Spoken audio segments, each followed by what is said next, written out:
तेनालीरामा सबक। चूहे ने तेनालीराम के घर बड़ा उत्पात मचा रखा था। एक दिन उसकी पत्नी की एक संदूक साड़ी काटकर चूहों ने उसमें एक छेद बना दिया। तेनालीराम और उसकी पत्नी को बहुत क्रोध आया। उन्होंने सोचा इन्हें पकड़ा कर मारना ही पड़ेगा, नहीं तो न जाने कितना नुकसान कर दें।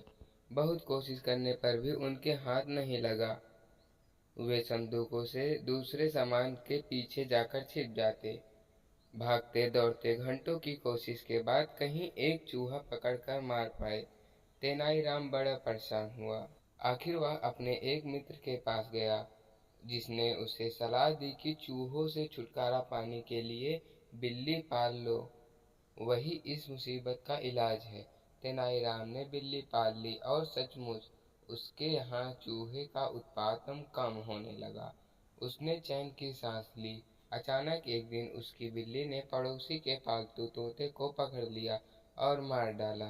घर की मालकिन ने अपने पति की शिकायत की और कहा कि इस दुष्ट बिल्ली को मार डालो। उसने तेनालीराम की बिल्ली का पीछा किया और उसे जाकर पकड़ा। वह उनको मारने ही वाला था कि तेनालीराम वहां आ गया। उसने कहा, मैंने यह बिल्ली चूहों से छुटकारा पाने के लिए पाली है।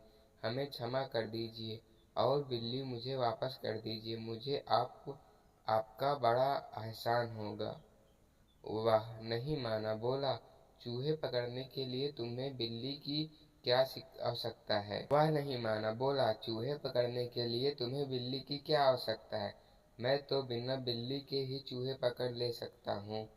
और उसने बिल्ली को मार दिया। कुछ दिनों बाद पड़ोसी को किसी ने एक संदूक उपहार भेजा। उसने अपने सोने के कमरे में जाकर संदूक खोला। उसी कमरे में उसकी पत्नी की कीमती साड़ियां रखी थी। संदूक खोलते ही चूहों की सेना उसमें से उछलकर बाहर निकल आई। चूहे कमरे में चारों ओर दौड़ने लगे। वह उन्हें पकड़ने के लिए कभी दाएं घूमता, कभी बाएं और कभी पीछे। उसके नौकर भी इसी काम में जुटे हुए थे। 6 घंटों की उछल कूद के बाद जाकर कहीं उन लोगों को चूहों से छुटकारा मिला, पर इस बात का उसका बहुत ना नुकसान हुआ। उनके पीछे कीमती गलीचों पर चूहे के खून के निशान पड़ गए।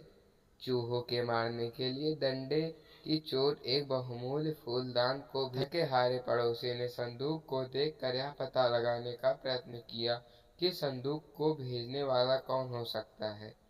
संदूक में उसे एक कागज मिला, जिस पर लिखा था, आपने कहा था कि आप बिल्ली के बिना ही चूहे पर काबू पा सकते हैं।